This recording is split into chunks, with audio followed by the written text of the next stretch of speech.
both of the 5th year anniversary EZA'S are finally out on Global Dokkan, which means that we are here talking about what is the best new hidden potential build for both of these characters. We know that after EZA, the kits tend to change for units quite a bit, which means that the previous hidden potential investment you made may not be the most optimal one. Let's go ahead and talk about it really quick. I will say, I'm just letting you know right now, no subscriber challenge or push-up challenge. You can feel free to do those things if you like. Road to 70k, yes sir, but I'm letting you off the hook today.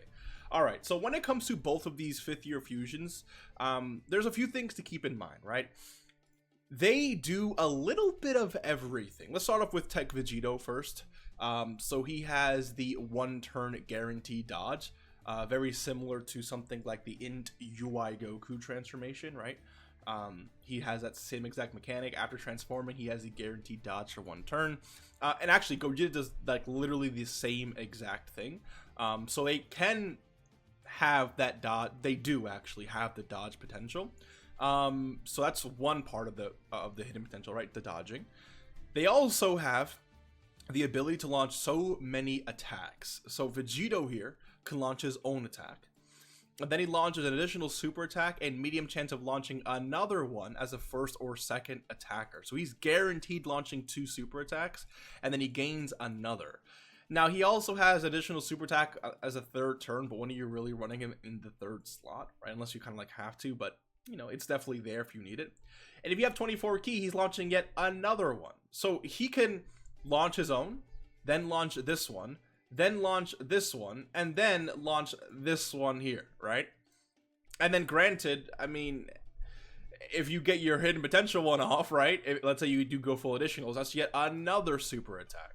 So he has additionals all over his kit, which means you don't really have to focus on additionals too much if you don't want to. I'll tell you what I'm gonna do, but additionals is not the main focus of this guy, and he does have dodge. He is a tech character, so he is getting essentially 10% chance to crit for free because he is a tech character, right? It's a level 5 crit. I mean, it's a 1-to-2 ratio, right? Percentage wise, so it's 10% chance to crit.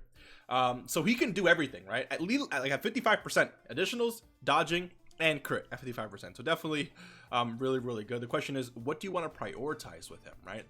Personally, I am going full additionals, and the reason why is I see both of these characters as just behemoths of power.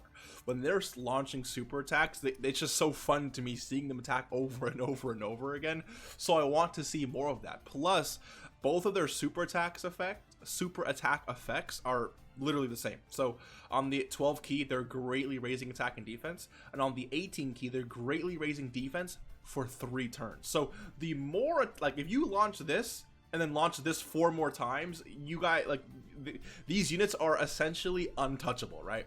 Especially when you consider that both of them have the mechanic of needing to super attack to fully build up, which granted, again, they're going to get that fairly quickly because of how many attacks they're actually performing, and it's just attack and not super attack performed. But again, launching additionals from your passive could definitely help the build-up process a lot faster. Like, you can easily get this within a single turn without additionals, but in case one of these chances tend to fail, then you do have the backup with your additionals. So personally, I'm going full additionals for both of these characters, but in terms of what's the most optimal, I think going crit for Vegito could definitely be the most optional thing. You can do like maybe a healthy mix of crit and dodge if you really want him. Like, again, to me personally, I don't care about dodge too much. I want to see my units attack or perform crits. That's what I'm here to do, right? If I'm relying on 3 dodge, then I don't know, my team needs improvement somewhere. It's just kind of like my philosophy. I could be wrong. I don't really care, just how I play the game, right? So anyways, when it comes to this unit, I think a healthy mix of crit and dodge could be good, but probably crit. Dude, if you're launching all these attacks, like your first one, then this one, then this one, and then this one, and then like and all those are crits, like who's surviving that, right? With all of this going on, who is surviving that? The answer is probably no one, right? With SDR Gogeta though, on his 24 key, he has a guaranteed crit. So because he has his guaranteed crit, I mean, you could go crit for him, right? Especially when you want to consider the active skill. So, you know, it makes sense if you want to crit on the active skill. But because he has that guaranteed crit on his 24 key, I think going dodge for Gogeta, like a healthy mix of additionals and dodge, would be the most optimal build here. Because again, like it's like you put a lot of crit into this guy, and then you get the 24 key, and now you just wasted all that crit because he's going to crit regardless, right? So if you're gonna crit someone up, I definitely recommend doing it to tech Vegito. If you're going to additional someone up, if we can, you know, phrase it like that, then I think S tier Gogeta is more fitting for that role. And then giving them maybe like 3-6 dodge each, maybe a little bit of dodge skill equips, right? I think could also go a long way as well. But, you know, remember that these units are just like, again, I'm going full additional. Like I just want to see them attack over and over and over and over and over again.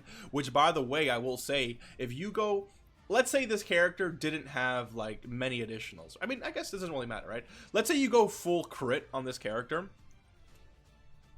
It's interesting because, I mean, it's the example I want to bring up doesn't really work too well in this case because all the attacks are performing, which kind of like negates what I'm about to say. But when you have a character that can perform an additional super attack and you give them full crit,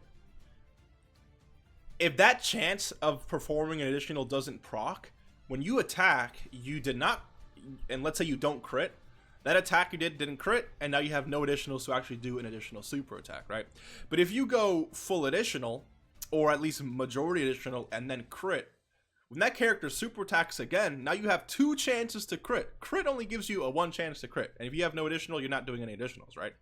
But if you have 2, or if you have full additionals and a little bit of crit, then what happens, right? You can perform 2, 3, 4 super attacks, each of which has a chance to crit.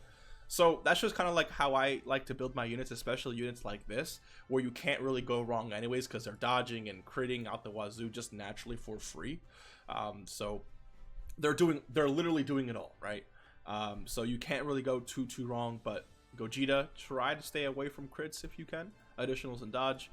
And then for tech Vegito, try to stay, I mean, again, you can do anything you want for Vegito. Dodge could help him out, crit can really help him out, but he does have free crit, right?